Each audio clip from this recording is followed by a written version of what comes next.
Y regreso a nuestra sala de entrevistas con mi invitado en esta tarde, el doctor en Ciencias Jurídicas Ramón Torreira Crespo, autor del libro Operación Peter Pan, un caso de guerra psicológica contra Cuba, una obra que justamente tengo aquí en mis manos. Y bueno, precisamente el libro, profesor, ofrece una oportunidad de conocer en detalles una parte importante de esta historia que hoy estamos contando aquí en tiempo real. Hablamos de un libro que contiene una riquísima información de incalculable valor histórico. Se trata de uno de los episodios más tenebrosos, podemos decirlo así, y despreciables de la larga historia de agresiones y acciones contra el pueblo de Cuba por parte de los enemigos de siempre de la Revolución Cubana. Hablemos un poco acerca de esta obra y de toda la historia que encierra. Por ejemplo, como consecuencia de alrededor de 14.000 menores viajaron desde 1960 y hasta 1962 en que presuntamente culminó esta operación. A su juicio, ¿por qué se hace necesario seguir denunciando acciones tan atroces como estas? Inédito secuestro masivo de infantes y muchas otras que en la actualidad sigue cometiendo el gobierno de los Estados Unidos contra Cuba y otras naciones. Sí, a mi modo de ver es importante, porque estamos hablando de lo que sucedió en Cuba, pero con el triunfo de la Revolución Sandinista en Nicaragua también se orquestó una campaña de la patria potestad y se intentó realizar una operación de este tipo, de separar a los niños de sus raíces, de su familia, de su seno familiar.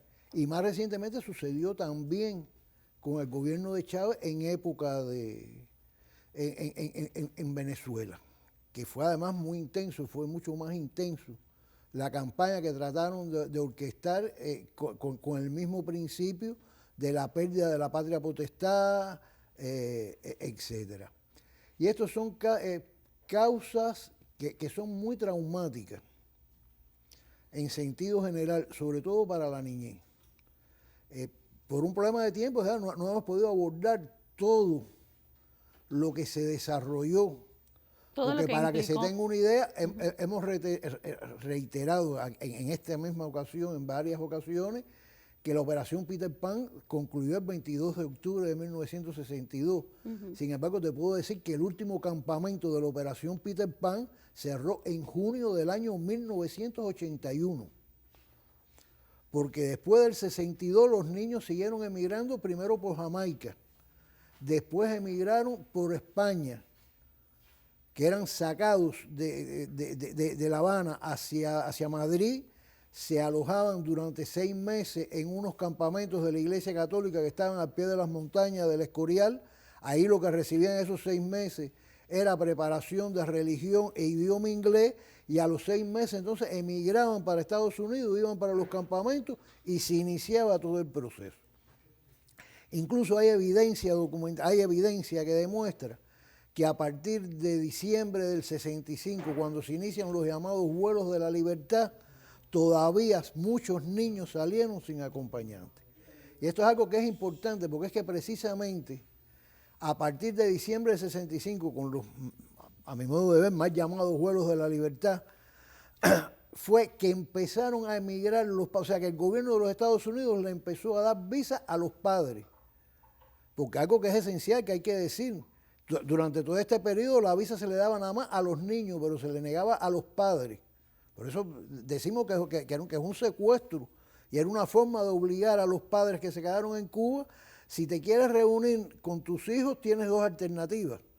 O te incorporas a la lucha para derrocar a la Revolución Cubana, o robas un avión, que en aquella época era la moda de emigrar, o robas un avión para viajar a Estados Unidos, o te vas en una lancha por vía ilegal. Y no es hasta el 65 y no fueron todos los padres. Y todo esto fue incluso un proceso muy traumático, porque los niños,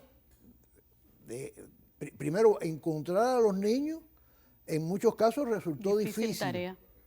Pero más difícil y más traumático, y de eso he conversado personalmente con muchos de esos casos, que sencillamente cuando llegaron los padres, esos niños no quisieron saber absolutamente nada de sus padres, porque veían que sus padres los obligaron a tener una experiencia nada deseada.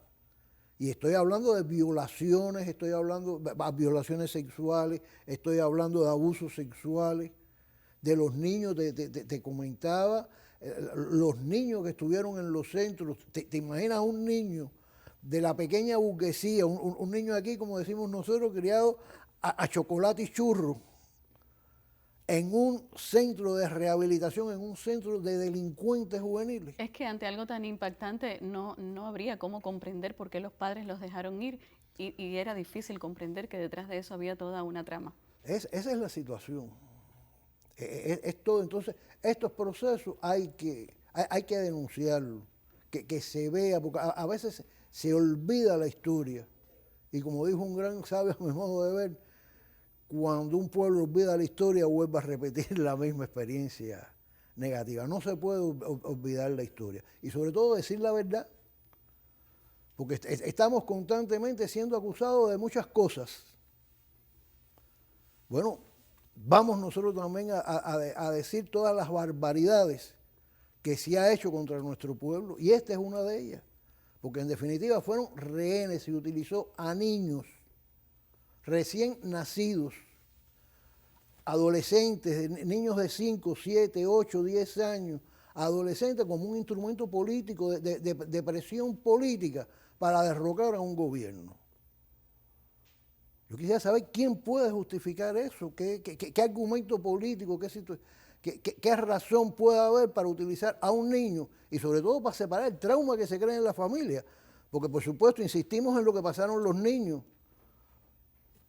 pero hay que hablar de la mentalidad del padre cubano, la forma que tiene el padre cubano, la familia cubana de criar a sus hijos, que es muy apegada.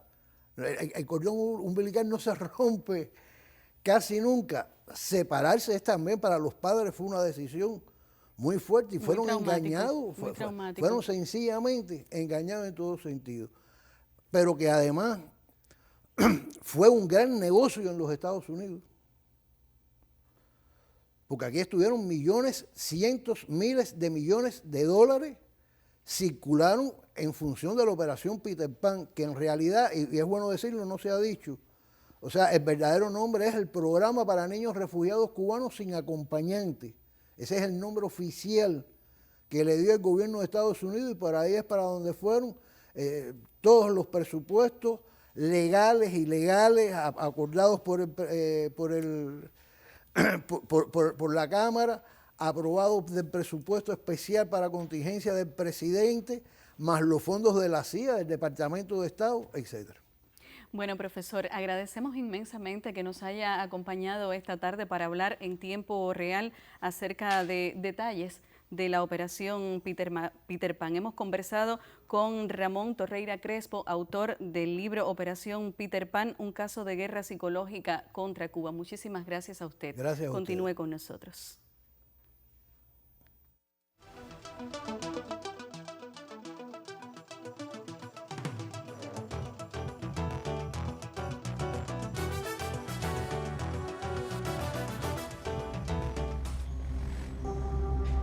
En medio de falsos rumores difundidos por la CIA de que la revolución quitaría a los padres la patria potestad sobre sus hijos, el Departamento de Estado de los Estados Unidos y la Iglesia Católica organizaron lo que se llamó después Operación Peter Pan.